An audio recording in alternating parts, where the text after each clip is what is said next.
Kotak miras besar ini ternyata mengurung mesin zombie mengerikan. Meski terhalang baja tebal, tekanannya tetap terasa. Demi menguasai bumi, Valentine bersepakat membebaskan si zombie asal ia mau menyingkirkan Casey. Ternyata si zombie juga memburu orang yang sama, sehingga ia langsung setuju. Begitu tujuannya tercapai, Valentine terbang dan mengabaikan peringatan rekannya, lalu menembakkan granat ke penjara laut itu. Ia kembali menembakkan peluncur granat hingga penjara itu hancur berantakan. Kotak besi besar itu terbelah, jatuh ke laut, dan mesin zombie akhirnya berhasil melepaskan diri.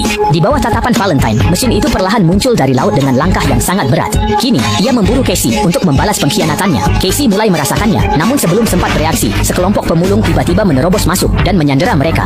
Di masa kiamat, pemulung akan membawa tangkapannya ke Shui Street untuk dilelang. Saat Casey di panggung, pembeli antusias dan tawaran melonjak. Saat Casey hampir terjual $5, seorang wanita Timur Tengah menghentikan lelang dan menawar $50. Namun bos meminta 50.000 karena tahu wanita itu buronan London. Jika tidak, ia akan menyerahkannya demi hadiah. Karena identitasnya terbongkar, wanita itu berhenti berpura-pura dan langsung menembak kepala bos.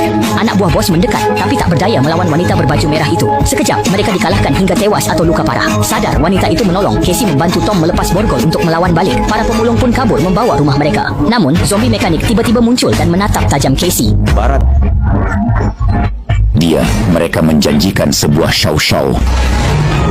Keduanya telah mencapai kesepakatan. Tak peduli hal lain, mereka harus segera keluar.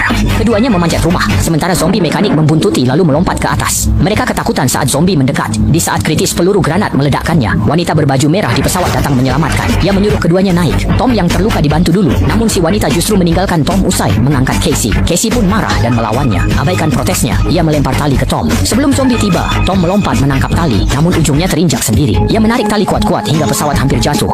Wanita itu melempar pisau untuk memotong tali, tapi tak tega meninggalkan Tom yang membantunya naik pesawat. Sempat ragu, Casey akhirnya melempar pisau itu dan Tom menangkapnya. Saat zombie menarik tali, Tom memotongnya tepat waktu hingga mereka lolos. Si zombie lalu melihat kapal hidrogen untuk mengejar. Mereka pun tiba di kota langit di atas awan. Di sana, wanita berbaju merah mengaku sebagai sahabat mendiang Ibu Hester. Ia telah membangun aliansi anti-traksi di timur, berbeda dengan kota bergerak di barat yang hidup dari menjarah.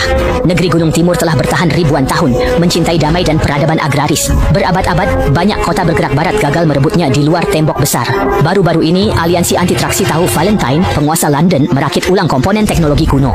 Senjata kuantum pemecah bumi kini mengancam negeri gunung demi menguasai dunia. Semua bermula dari pengontrol temuan Ibu Hester 10 tahun lalu di reruntuhan Amerika. Awalnya, ia menghubungi aliansi untuk menghancurkan senjata itu, namun dikhianati Valentine yang berada di sisinya. Bukan hanya itu saja.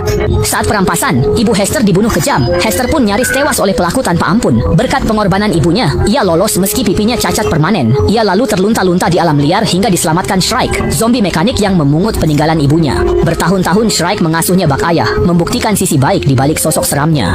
Melihat Hester terpuruk dalam duka, Shrike berjanji membantunya jadi lebih kuat dan